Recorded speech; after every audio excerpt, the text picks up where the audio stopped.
Kenapa saya milih di sini? Karena asumsi saya dulu mondok itu harus jauh. Ya kita juga harus bisa jadi guru, di samping itu kita juga bisa jadi peternak, kita bisa jadi kuli bangunan, kita bisa jadi seorang pebisnis, kita bisa jadi seorang yang menjadikan pemecah masalah di tengah-tengah masyarakat. Bisa kapan sebenarnya apa loh? Ini tulisannya gak jelas bos. سلام سلام كمسك الختام. Assalamualaikum warahmatullahi wabarakatuh. Waalaikumsalam warahmatullahi Selamat malam, wabarakatuh. berjumpa lagi pada kita. Saya Muhammad Zaki sebagai teman-teman dari mas-mas sekarang ini. Insya Allah sekarang kita bakal bertemu di acara perdana kita yaitu TTS, Tanya-Tanya Santri. Sekarang kita di sini sudah bersama dengan santri-santri semua. Saya santri, santri ini juga santri. Tapi siapa santrinya mereka? Mari kita tanya satu persatu. Namanya siapa kamu? Muhammad Nazar Ihsanuddin. Sampingnya siapa? Jundi saja. Jundi saja. Oke. Ihsan, santri. Kalau boleh saya tanya, santri itu sebenarnya itu sejak kapan sih kamu bisa disebut santri itu? Wah ini jawabannya paling tak tunggu ini. Nah, apa coba? Kapan kita bisa disebut santri? Kita bisa disebut santri itu ketika kita sudah menautkan hati kita untuk mengabdikan diri kita kepada ilmu syariat ini. Dari situ kita bisa disebut santri. Oh, jadi kalau bisa dikatakan ya, santri itu enggak harus dia itu yang menetap di dalam pondok berarti ya? Enggak juga, enggak mesti. Oh, berarti itu teman-teman. Buat yang di dalam pondok atau yang di luar pondok, tenang, kita masih bisa disebut santri. Ketika apa ketika kita bisa menautkan hati kita pada ilmu. Coba ini jawaban versi dari siapa tadi Mas Ihsan. Kita mau dengarkan kapan kita bisa disebut santri, versi apa yang disampaikan oleh Jundi saja. Sampaikan Gimana? kapan kita itu bisa disebut santri itu kapan kita? Santri ya, santri itu kata lainnya ya. Oh, santri itu kata lainnya ya penuntut ilmu kan. Iya, penuntut ilmu. Kalau ditanya kapan kita mulai berstatus sebagai santri atau penuntut ilmu, Iya. ya jawabannya ya ketika kita mulai dari lahir. Oh, Dari lahir, mantap. kita sudah menyandang status sebagai seorang santri atau penuntut ilmu. Sampai kapan? Sampai nanti kita masuk ke liang lahat. Seperti itu ya. Nah, berarti itu ada satu makalah yang disampaikan oleh para ulama tentang ini, gimana itu makalahnya? Utlubul ilma minallah di minal mahdi ilallah di. Nah, itu kebalik. Berarti utlubul ilma minal mahdi ilallah di. Oke. Kapan kita itu bisa mendaftar di pondok Minhajul Quran? Bisa kapan sebenarnya apa loh? Ini tulisannya gak jelas bos. Ini gimana lagi ya? Itu jangan dipotong, jangan itu. Itu apa tulisannya itu Pak? Kenapa bisa mondok? Oh, mondok toh. Ya. Berarti ini itu jangan dipotong, langsung turun aja. Terus tadi setelah saya bertanya tentang kapan kita bisa disebut santri, ya ternyata jawabannya ada dua versi. Terus saya mau bertanya, kenapa kalian berdua itu bisa mondok di Minhajul Quran ini? Sebenarnya ceritanya itu seperti apa? Dimulai dari yang samping saya dulu. Ayo. Dimulai dari ceritanya ketika saya sebelum lulus SMP kelas 3, mau melanjutkan di pondok yang sama tersebut sudah kekurangan tenaga pengajar. Jadi pondoknya sudah kekurangan tenaga pengajar, terpaksa harus pindah. Oh. Emang sebelumnya mondok di mana kamu? Di Batur. Oh, di Batur. Sebelumnya mondok di Batur, terus sampai SMP mau lanjut SMA ternyata malah enggak ada pengajar, terus kamu lanjutnya malah ke Minhajul Quran. Alhamdulillah enggak apa-apa. Kalau Jundi, kamu angkatan berapa tuh di pondok kita itu? Angkatan ketiga dari ya urutan santri maksudnya. Dari urutan kalau santri. Dari apa namanya jenjang pendidikan KMI. Saya angkatan pertama. Angkatan pertama. Oke. Alhamdulillah. Terus berarti kapan dan gimana kamu itu bisa ceritanya masuk ke Pondok Minhajul Quran itu gimana tuh ceritanya? Ceritanya dulu itu saya Ya. ada itu ya sedikit masalah dalam keluarga, Hmm. sehingga muncul tawaran ya dari mbah saya Heeh. untuk sekolah di luar dengan iming-iming dibelikan sepeda motor, Wow. terserah jaruk yang apa gitu. Berarti Ya, dijanjek dijanjeki sepeda motor. pas nek sekolah Jogo. Seperti itu. Tapi Nah, malah tapi karena ya orang tua saya tidak setuju dengan tawaran mbah saya itu, ya saya tetap memilih untuk mondok ya. Oh, keren Seperti banget. Mantap. Sebenarnya dulu saya pengen mondok di pondok pesantren Nurul Hadi Cirebon. Oh, itu pondok IT kalau nggak salah ya. Pondok Ya IT. saya tertarik dengan IT-nya itu. Pondok IT ya, tahu saya itu. Ya, Terus? karena tadi ada permasalahan yang kompleks dalam keluarga saya, maka ya saya memutuskan untuk mencari pondok yang lain karena di sana jauh dan terhalang biaya. Nah, dari itu ada dua pilihan. Pertama, saya mondok di Bojonegoro. Dan pilihan kedua di pondok pesantren Minhajul Quran ini. Terus kenapa saya milih di sini? Karena asumsi saya dulu mondok itu harus jauh. Mondok itu harus jauh. Nggak boleh deket-deket lah. Iya, mantap. Ya, maka saya memutuskan di sini. Kebetulan kakak saya juga mondok di sini. Kebetulan juga ada program beasiswa yang dulu saya itu sedikit salah paham. Dulu kan ada dua program, Tahfidz dan reguler. Iya. Yang Tahfidz 2 tahun dan Wiyata Bakti 2 tahun. 2 tahun. Yang reguler itu saya kira cuma 4 tahun dan Wiyata Bakti setahun itu. Ternyata. Jadi sistem pendidikan 3 tahun dan Wiyata Bakti setahun. Ternyata setelah sampai di sini program pendidikannya itu 4 tahun dan Wiyata Bakti 2 tahun. Nah, dari situ saya agak down dan pengen keluar hasilnya. Tapi ya karena terikat dengan banyak hal ya ditahan-tahan akhirnya sampai tahun terakhir sekarang. Jadi buat teman-teman yang belum tahu, ternyata itu di pondok kita itu Pondok Minhajul Quran itu apa sih? Pondok Minhajul Quran itu sebenarnya itu adalah pondok yang sistemnya itu basisnya itu sebagai pondok mulazamah. Jadi program mulazamah itu seperti apa? Ya tentunya program mulazamah itu kita langsung belajarnya sama Pak Kiai. Sistemnya tidak ada kelas, sistemnya itu adalah kita mengambil dari satu kitab menjadi pembelajaran di setiap harinya, tidak gonta-ganti kitab. Jadi semisal kita belajar fikih, ya dalam satu hari itu kita hanya belajar fikih dan belajar satu kitab. Oke, kita lanjut ke TTS-nya, tanya-tanya santri. Terus kita mau bertanya, dapat apa sih kita di Minhajul Quran itu? Coba Mas Ihsan, dapat apa kita di Minhajul Quran? Sebenarnya kalau dibicarakan secara rinci itu banyak sekali di Minhajul kita yang dapat ini.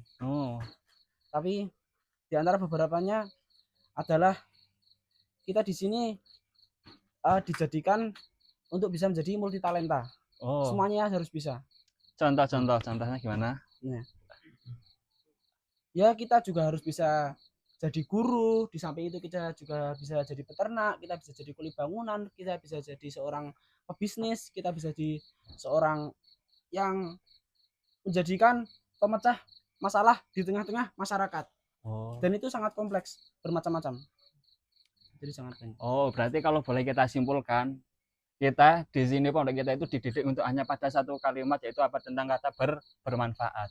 Seperti apa yang disampaikan, gimana coba khairun nas anfa'uhum linnas. Sebaik-baik manusia itu siapa mereka yang bermanfaat kepada manusia. Coba sebelumnya Ana mau ditanya juga kepada Mas Jundi tentang pertanyaan yang sama. Dapat apa kita di Minhajul Quran? Dengan rincian kamu tadi itu dari latar belakang pendidikan, terus ceritanya kamu sampai akhirnya sekarang masih bisa bertahan, itu dapat apa dengan tempuran antum kepada diri antum sendiri itu? Tentu banyak sekali yang saya pribadi dapatkan gitu. Akan tetapi yang paling mendasar dan paling fundamental yang dapat saya rasakan adalah tentang kesadaran. Kesadaran. Sadar apa? Sadar kalau misal jalan kita ini jalan yang benar. Oke. Quran ini yang seharusnya menjadi kebanggaan bagi kita semua. Ya nggak usah meri sama anak-anak luar yang duitnya banyak. Seumuran saya sekarang ini yang harusnya udah lulus SMA, udah kuliah, udah kuliah, udah punya duit. Paling ya, kita udah punya tabungan berapa? Kita korbankan ya semua itu untuk Al-Quran ini yang harusnya kita pegang teguh. Mantap. Terlepas dari itu ya, dulu sistem pengasuhan di pondok saya, pondok pesantren itu menekankan pemaksaan secara verbal, maksudnya langsung dipaksa. Misalnya gimana misalnya itu? Misalnya ada seorang santri, kan sudah tahu kewajiban santri di pondok dulu itu harus pakai bahasa Arab. Ya. Kalau dia nggak pakai bahasa Arab, kena hukum. Kena hukum kan, ini sebagai bentuk pemaksaan kan. Iya. Dari situ saya dapat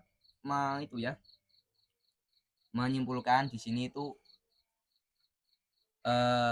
kita dididik, kita diasuh dengan sistem yang berbeda. Sistem yang berbeda, sistem yang mengedepankan kesadaran.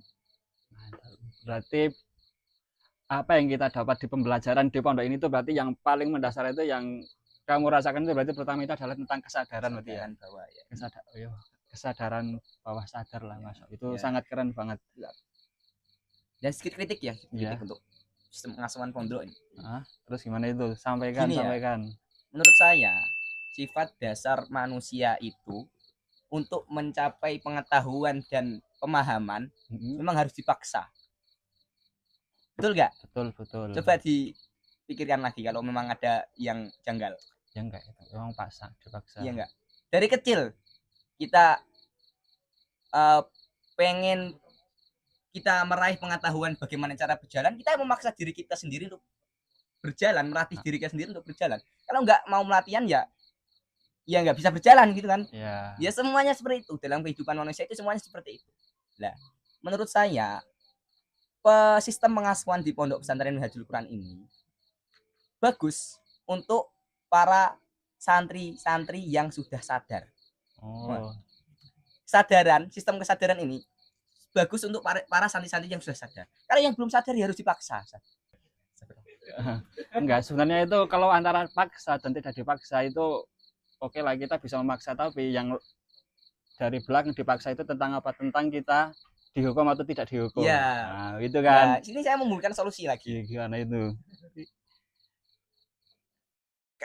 Istilah pemaksaan kan kadang terikat dengan hukuman yang fisik dan keras. Betul. Di sini saya coba memberikan solusi ini ya. Bagaimana? Coba sebutkan. Kita bukan memaksa secara langsung, tapi memberikan kesan kepada santri kalau dia dipaksa. Benar tidak? Gimana? Gini. Mengambil contoh dari kitab Bidayah gimana itu? Al-Ghazali siapa? Bidayatul Hidayah. Ketika Imam Al-Ghazali itu membahas bagaimana cara kita khusyuk dalam sholat. Caranya adalah menghadirkan dalam diri kita rasa diawasi oleh orang-orang yang kita hargai. Ya, kita bisa mengkiaskan ini dalam setiap hal yang ada di dunia ini. Dalam kebaikan masuknya ya.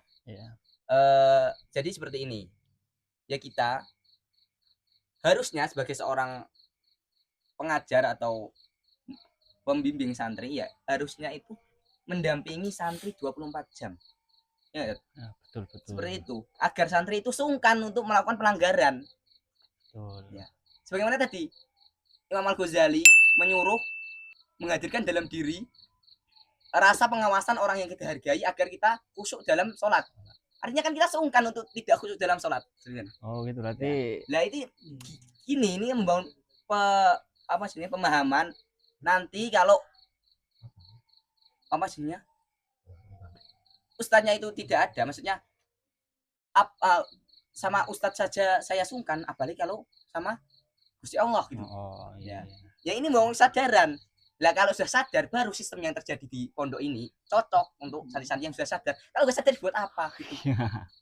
Oke, sekarang sebenarnya ada satu pertanyaan yang sebenarnya itu buat bagi seluruh santri-santri itu tuh sebagai suatu hal yang sangat privasi. Hanya dia saja yang boleh tahu. Itu apa tentang hafalan Quran. Oke, buat santri-santri yang lain mungkin untuk hafalan Quran itu bisa dianggap itu privasi, hanya dia dan ustadznya aja yang tahu. Tapi coba kita mau speak up apa yang ada di pondok-pondok kita tentang jumlah hafalan. Coba buat Mas Ihsan, denger ini udah mau khataman ini, gimana ceritanya ini? Cerita dari setoran awalan tuh sampai mau khataman itu gimana Ustaz? Ya alhamdulillah atas karunia Allah yang ya sudah 3 tahun saya di sini, Allah memberi rezeki saya buat bisa menjaga Al-Quran dan semoga Allah membimbing saya untuk bisa mengamalkan apa yang saya ketahui dalam Al-Quran. Untuk seputar hafalan ya insya Allah Udah selesai ya. khataman. Alhamdulillah. Itu salah satu dari santri pondok kita ternyata sudah mau khataman 30 juz. Tidak hanya setoran tapi insya Allah 30 juz sekali duduk. Mohon doanya buat para penonton sekalian, semoga dimudahkan dalam segala jalan dan usahanya. Nah ini kita mau dengarkan coba. Makanya kalau boleh ditanya, suatu hafalan itu privasi sebenarnya, itu buat santri itu hanya dia aja yang tahu.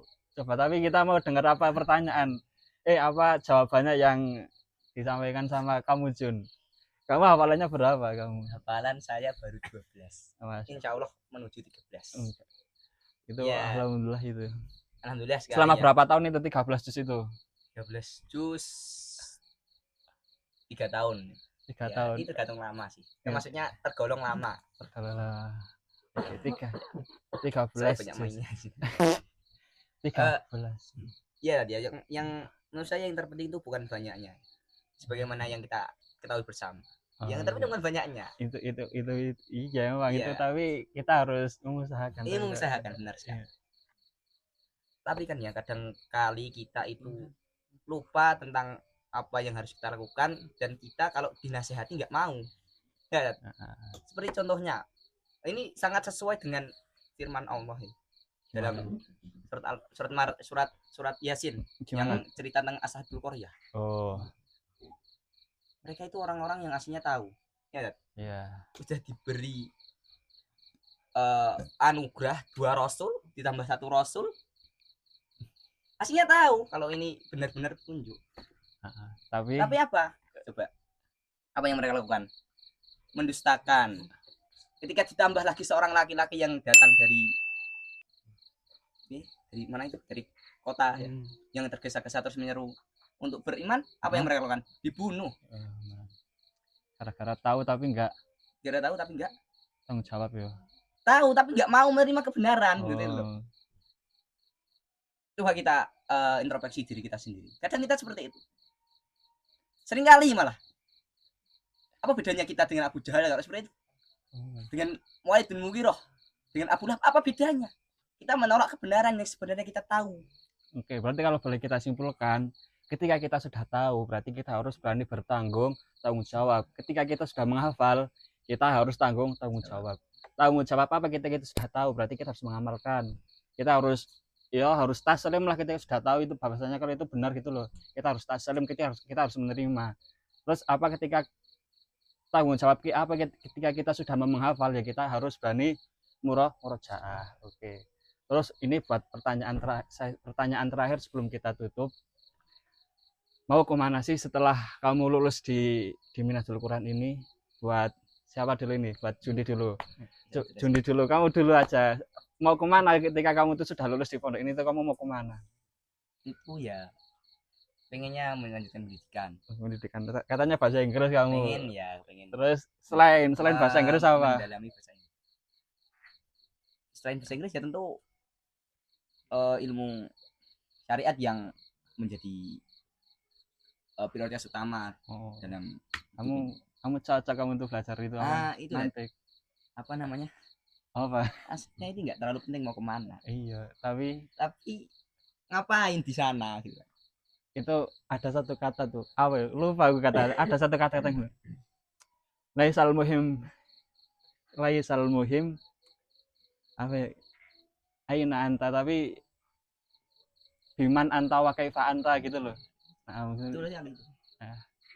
tidak penting kamu itu di mana, tapi yang penting itu kamu itu sama siapa dan bagaimana gitu loh itu. Makanya dunia sekarang ini bukan butuh teknologi, bukan butuh AI, bukan butuh apalah itu seabrek-abrek yang enggak gitu. Dunia itu sudah terlalu maju. AI kayak apa sebenarnya? Iya. Enggak tahu. Yang dibutuhkan dunia itu seorang yang bisa memoralkan dunia yang sudah tidak bermoral ini. Butuhnya moral. Kalau ada moral, mantap. kalau bermoral, nggak ada lagi itu korupsi nggak ada. Yang dibutuhkan dunia itu bukan apa? Bukan teknologi, bukan AI. Tapi apa? Tapi yang bisa memoralkan dunia yang sudah tidak moral ini. Tapi karena manusia zaman sekarang sungguh kapitalis, materialistis dan sekuler. Itu gimana itu? Yang menjadi patokan kemajuan adalah teknologi. Betul. Mengesampingkan unsur moral dalam kehidupan bermasyarakat. Betul. Terus padahal itu kita lihat apa yang orang anggap tentang Amerika. Apa Amerika itu? Ada ya negeri maju. Tapi padahal nomor satu di dunia, polisi dunia dan sebagainya. Padahal tidak bermoral. Ya tidak seluruh aspek di Amerika tidak bermoral, tapi kan kebanyakan tidak bermoral. Betul. Padahal dunia sudah maju ya.